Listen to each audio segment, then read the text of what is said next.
Assalamualaikum warahmatullahi wabarakatuh. Di video ini saya akan bahas tentang materi pertemuan ke-12 ya dan juga 13. Oke, di materi 12 tujuan perkuliahannya adalah mahasiswa mampu merancang basis data untuk diterapkan pada pengembangan aplikasi desktop. Oke.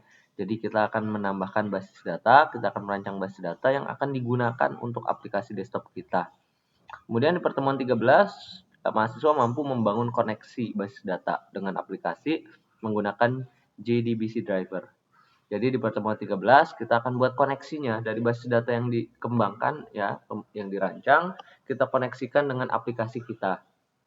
Kurang lebih seperti itu. Dan kenapa sih harus ada basis data gitu untuk aplikasi? Nah, untuk prakteknya akan dijelaskan di video ini. Oke, pertama-tama, kenapa kita membutuhkan basis data? Nah, sekarang gini, kemarin kita sudah sempat buat project kurang lebih seperti ini ya. Nah, ini coba kita run file. Nah, di sini di master kan kita bisa masuk ke prodi ya, di mana kita bisa menginput kode prodi, nama prodi, password, dan juga jumlah dosen. Nah, untuk kemudian nanti disimpan dan masuk ke dalam tabel ini. Nah, ini misalnya kita coba, nah kita input ya, kemarin sudah pernah ya, ini kita coba lagi. Passwordnya, nah, jumlah dosen misalnya ada 19. Oke, kita klik untuk menyimpan. Nah, di sini datanya tersimpan berhasil ya. Nah, tapi sayangnya begini. Ketika data ini sudah tersimpan seperti ini, mungkin kita input lagi dia akan masuk ke data kedua, ketiga, dan seterusnya. Tapi bagaimana kalau aplikasinya ditutup? Seperti ini. Aplikasinya kita tutup, aplikasinya udahan. Nah, terus sewaktu-waktu kita mau pakai lagi, kita buka lagi dong aplikasinya. Nah, kita jalankan lagi aplikasinya seperti biasa tadi ya. Kita run file.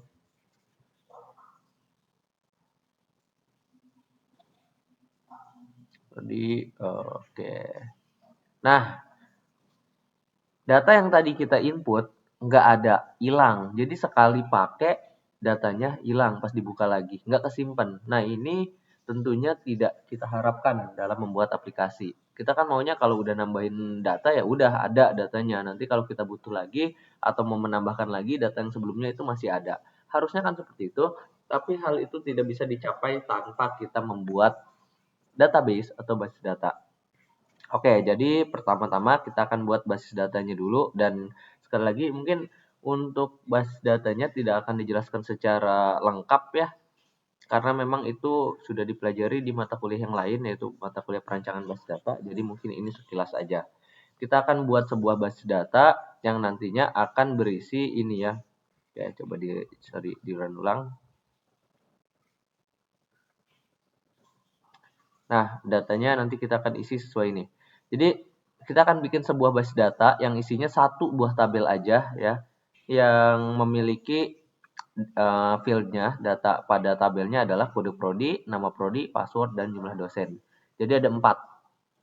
Sebuah basis data dengan satu buah tabel dan ada 4 data seperti ini. 4 buah field. Oke.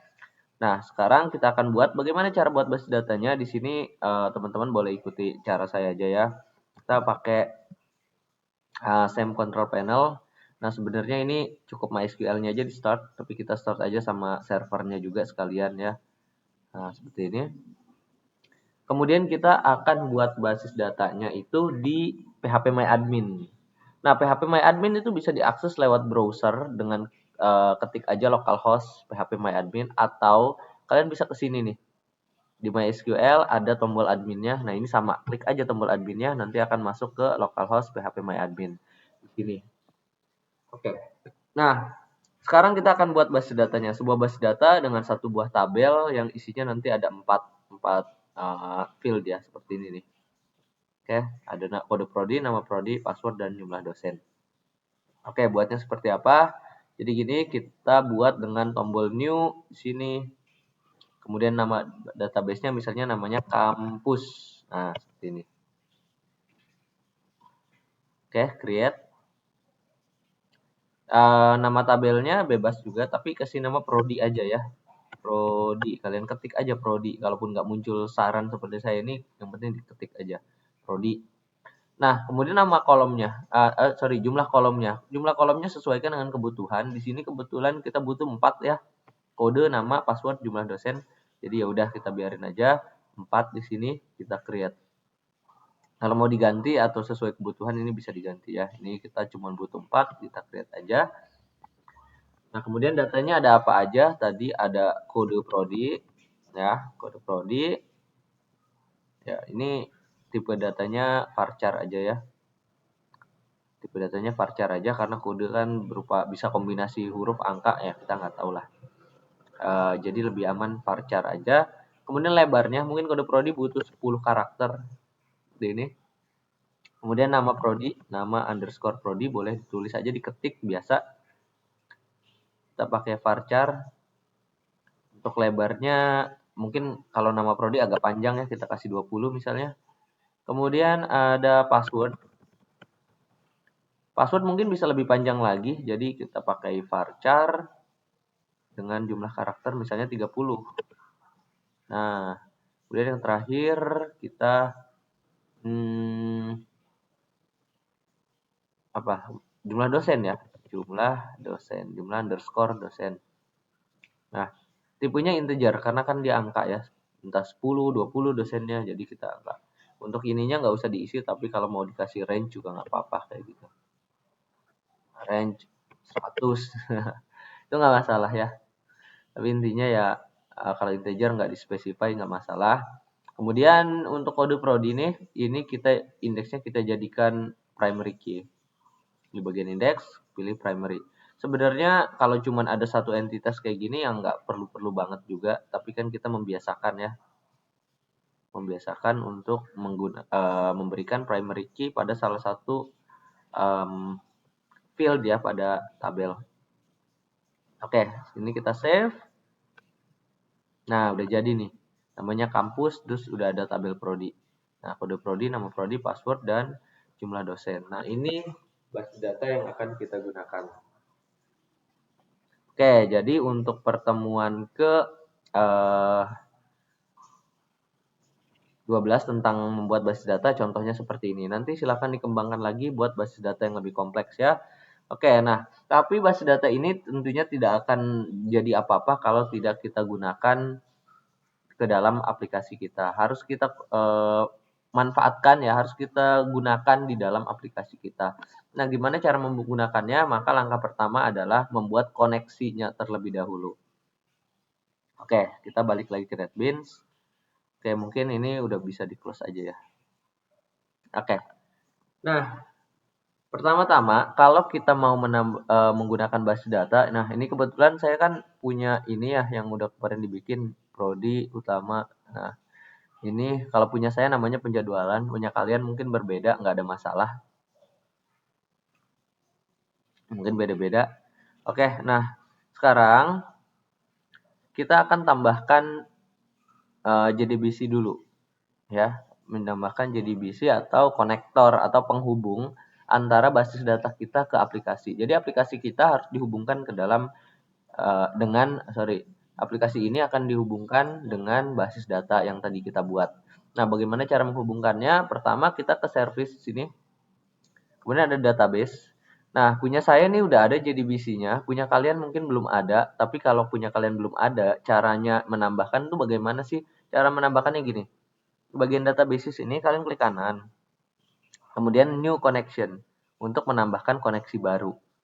Nah, kemudian untuk drivernya kalian pilih yang MySQL konektor JDriver. Nah, seperti ini. MySQL dalam kurung konektor JDriver. Nah, kalau sudah kalian pilih, ini kebetulan punya saya udah ada tuh karena sebelumnya udah pernah menambahkan. Tapi ini saya hapus ya, saya remove biar kayak teman-teman kan masih belum ada. Pasti kalau belum ada seperti ini nih, kosong. Nah, ketika masih belum ada, nanti ada keterangan driver file is missing. Jadi driver filenya nggak ada. Terus kalian disuruh download. Dengan preferensinya atau yang disarankan adalah SQL Connector Java 8.0.17 jar. Ini kalian bisa download, tapi atau gini aja, kalian bisa gunakan yang dibagikan di dalam kelas. Jadi di kelas juga kan dibagikan SQL konektornya. Nah, ini filenya. Ini SQL konektor Java 8.0.17. Pakai yang ini aja, nggak usah download lagi. Cara pakainya gimana? Kalian pertama harus diekstrak dulu ya, diklik kanan untuk arsipnya ini. Ekstrak here aja. Nah, nanti jadi folder. Kita akan pakai ini file yang di dalam folder nih, yang ini nih. Yang jar-nya MySQL Connector Java. Nah, gimana cara pakainya? Dari sini kita klik add. Nah, terus cari punya kalian ada di folder mana tuh yang tadi dapat hasil apa namanya? Hasil ngekstraknya. Pokoknya cari MySQL Connector Java 8.17-nya, kalian taruh di folder mana yang barusan diekstrak, kemudian pilih yang ini, MySQL Connector Java 8.0.17. Open. Nah, udah, baru next. Nah, sebenarnya kalau udah next gini, kalian bisa setting ya untuk hostnya, portnya, terus root dan passwordnya ini bisa kalian setting. Tapi saran saya ya udahlah nggak usah disetting-setting karena ini kita untuk ini aja, nggak untuk di hosting ya. Jadi keamanan tidak perlu terlalu diperhatikan. Fokus kita ke pembuatannya aja. Nah, ini bisa kita next, tapi sebelum itu silahkan dites dulu koneksinya. Takutnya nggak connect seperti itu. Klik dulu tes connectionnya. Nah, kalau ada tulisan connection succeed, itu artinya udah connect. Kalau udah connect, ini bisa kita teruskan. Nah, kita finish aja ya. Dan di sini unable to add ya, ada error. Kenapa? Karena connectionnya sudah ada. Saya udah ada, tapi nambahin lagi. Kalau punya kalian sebelumnya belum ada, pasti nggak ada error, pesan error kayak gini. Karena koneksinya belum ada dan baru pertama kali ditambahkan. Seperti itu ya. Oke, kemudian kalau misalnya sudah, jadi gini, kalau kalian menambahkan ke service database ini cukup sekali aja. Cukup sekali di NetBeans kalian, untuk kedepannya udah nggak usah lagi. Udah nggak usah lagi melakukan seperti ini ya. Itu nanti udah ada gitu. Sekali melakukan, nanti kedepannya kalian nggak usah setting-setting kayak gini lagi. Oke? Kayak saya tadi tuh, harusnya saya udah nggak usah setting lagi. Oke, kalau udah, nah maka selanjutnya adalah tinggal buat program untuk koneksinya. Oke, untuk membuat koneksinya, jadi di sini kan kita sudah punya program nih untuk prodi. Nah, ini untuk prodi nih. Ketika kita klik tombol simpan kan dia hanya menampilkan ke tabel aja, nggak menyimpan ke database. Nah, kita akan coba ubah programnya yang ini. Program ini akan kita ubah, akan kita tambah untuk supaya data yang kita masukkan, kita klik itu tadi, itu nanti bisa masuk ke dalam database. Database yang barusan kita buat, yang ada di sini nih. Masuk ke dalam sini nanti datanya. Oke, tujuan kita nanti seperti itu. Nah, tapi sebelum melakukan itu, jadi kalau kita mau melakukan apa namanya penyimpanan dengan basis data, kan kita nanti akan menggunakan fungsi-fungsi yang terkait dengan basis data, dan fungsi-fungsi tersebut adanya di library dari basis data yang diakomodasi oleh JDBC tadi, yang Java Connector tadi. Jadi Java Connectornya harus kita tambahkan dalam library. Jadi di folder kalian ini kan kalau datanya kan ada programnya kan ada di ini ya, source package ya. Source package kita udah punya nih, udah bikin 3. Nah, untuk menambahkan apa namanya? Untuk menambahkan si library-nya kita tambahkan di sini, libraries. Oke, kebetulan nih libraries-nya baru ada JDK21 aja nih.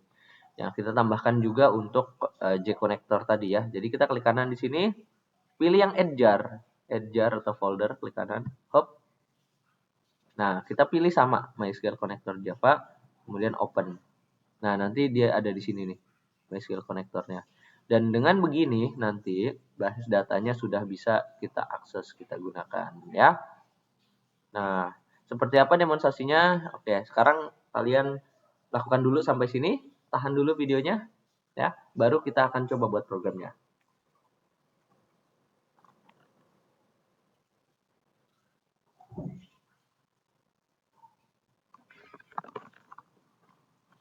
Oke, pastikan bahwa langkah-langkah tadi sudah kalian ikuti dengan baik. Kalau sudah diikuti semua, baru kita bisa lanjut nih ke step selanjutnya, yaitu membuat programnya ya, membuat program untuk mengkoneksikan database-nya. Oke. Pertama, di dalam tombol simpan ini, sebelum kita nanti menyimpan data ini ke dalam apa namanya?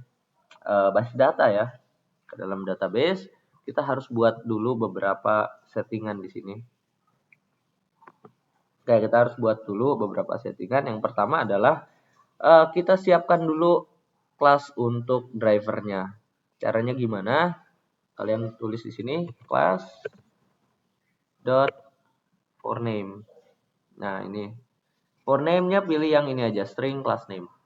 Yang parameternya 1, kemudian di sini karena string pakai kutip ya, kalian masukkan nama kelasnya.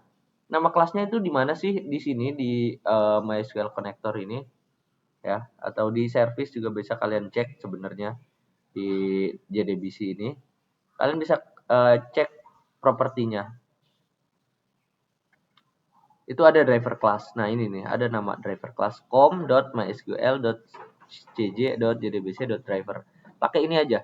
Ini klik yang titik 3 biar kebuka, kalian copy aja. Nah, oke. Ini kita close.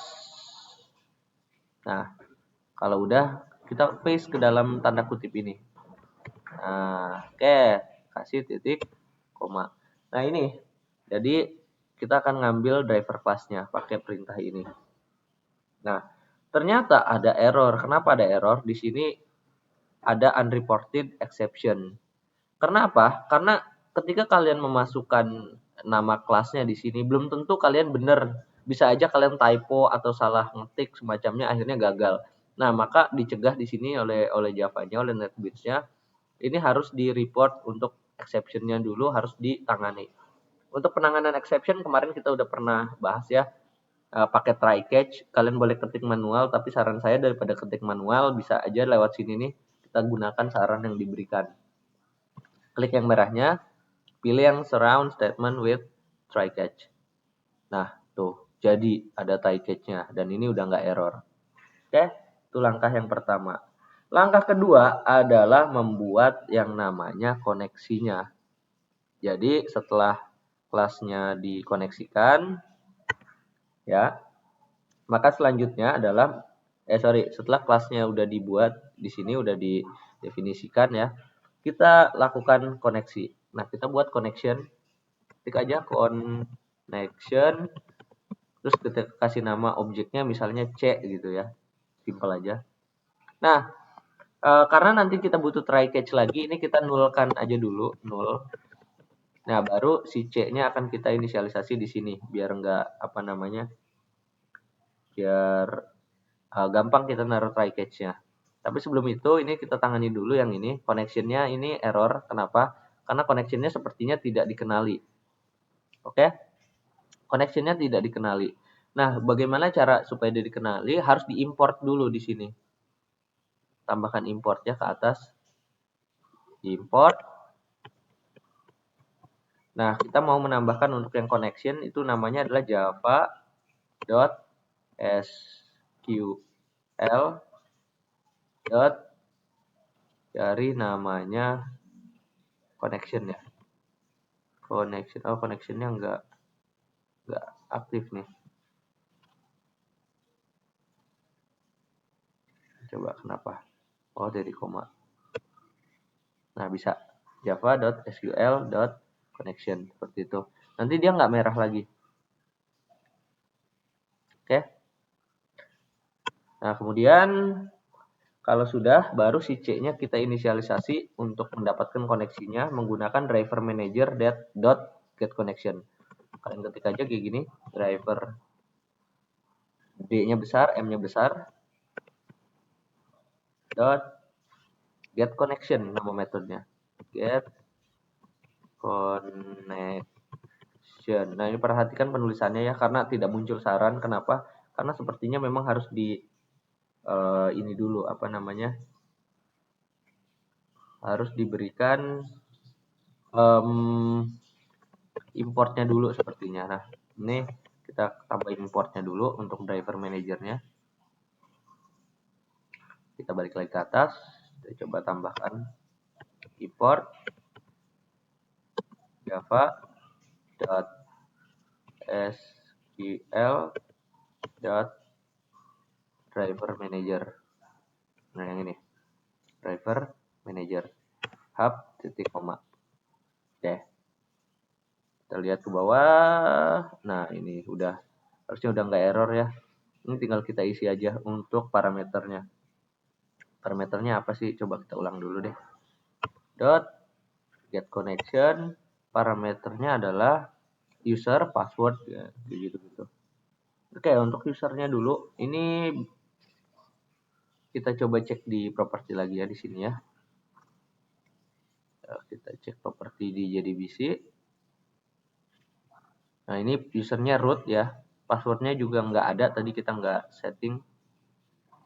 Nah, URL-nya nih, kita bisa ambil dari sini. JDBC, MySQL, localhost 3306, seperti itu. Nah, biar enak gini aja, kita copy sebagian.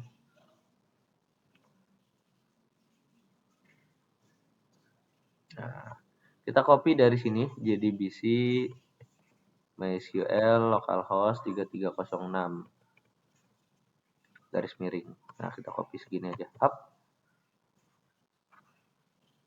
Ini kita close.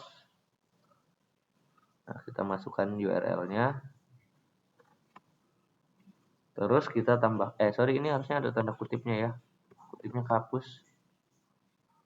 Di depan dan di belakang.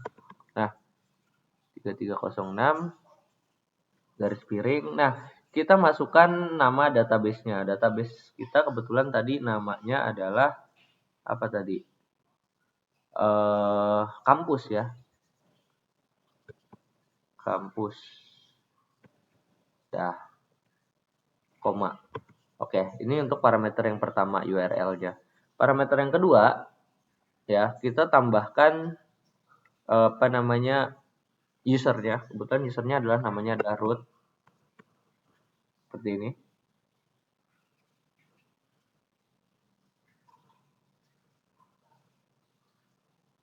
Usernya adalah root. Kemudian terakhir passwordnya kosongan. Nah, kayak gini aja. Oke, ini ada error, kita cek dulu.